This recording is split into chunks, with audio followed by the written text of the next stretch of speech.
Have you ever had a dream that felt real? Sigmund Freud, the founder of psychoanalysis, believed that dreams express the unconscious mind, while our waking perception expressed the conscious one. For the Surrealists, who loved Freud, that made dreams just one example of a higher reality, a deeper, more natural human experience. And by fusing dream and reality, Surrealist writers and artists thought that they could bring about a world that wasn't just real, but surreal. And they did.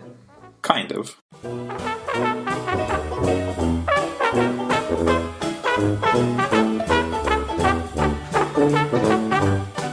Already beginning to emerge in the early 1920s, by 1924 Surrealism was fast on its way to becoming a literary and artistic force to be reckoned with. A fractured movement from the start, 1924 saw the publication of two separate and opposing Surrealist manifestos in Paris, only 2 weeks apart. The first manifesto was written by Yvan Goll, whose posse included Dada heavyweights like Tristan Tzara and Francis Pacabia. The second manifesto, written by Andre Breton, was to become far more influential. As a result, Breton is still remembered as the figurehead of the Surrealism we know today, and most Surrealist rock stars like Salvador Dali and René Magritte were at one point members of the crew meeting at his office, dubbed the Bureau of Surrealist Research. Throughout the early years, Breton ruled the group with an iron fist, frequently excommunicating members who would not commit to his political and aesthetic positions. These splintered members often went on to found other artistic groups, such as Le Grand Jeu. As for Surrealist theory, Breton believed that by creating art that avoids conscious thought, artists would be able to tap into their illogical unconscious and bring about what he called the marvelous or the surreal. Elaborating on these ideas in his 1924 manifesto, he wrote, "We are still living under the reign of logic. This, of course, is what I have been driving at. But in this day and age, logical methods are applicable only to solving problems of secondary interest." Further, he states, "I would like to sleep in order to surrender myself to the dreamers, the way I surrender myself to those who read me with eyes wide open, in order to stop imposing in this realm the conscious rhythm of my thought." The Surrealist opposition to logic marks them as clear descendants of Dada. Whereas Dada sought to destroy logic through nonsense and mockery, Surrealism sought to elevate life itself through the integration of the illogical unconscious into logical conscious life. On this topic, Breton's thesis is clear. He says, "I believe in the future resolution of these two states, dream and reality, which are seemingly so contradictory, into a kind of absolute reality, a surreality, if one may so speak." The Surrealist writers created three notable literary techniques and concepts. They are 1. Automatic writing. To write automatically, the writer must simply sit down and begin to write anything and everything that comes to mind, avoiding all editing and attempting to minimize conscious interference. One of Surrealism's key texts, The Magnetic Fields by Breton and Philippe Soupeau, was written in this way, though it was, like most Surrealist art, edited before publication. Pause here if you'd like to read a little excerpt.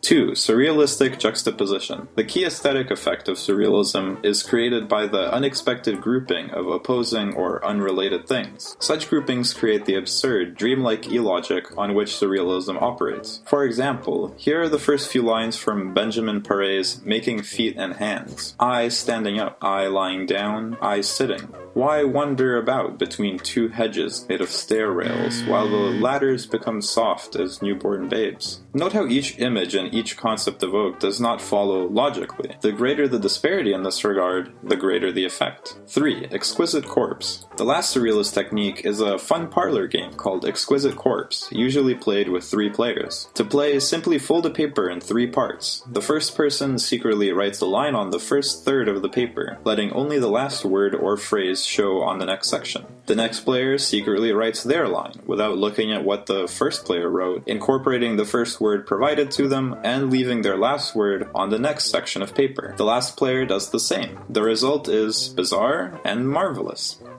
In the end, despite the movement's theoretical shortcomings and heated internal politics, Surrealism has nonetheless deeply influenced many artists and movements that followed. Once radical to the core, Surrealist aesthetics now permeate even popular culture. In this sense, perhaps the movement succeeded after all in its goal of freeing the imagination, of making the world a little bit more surreal.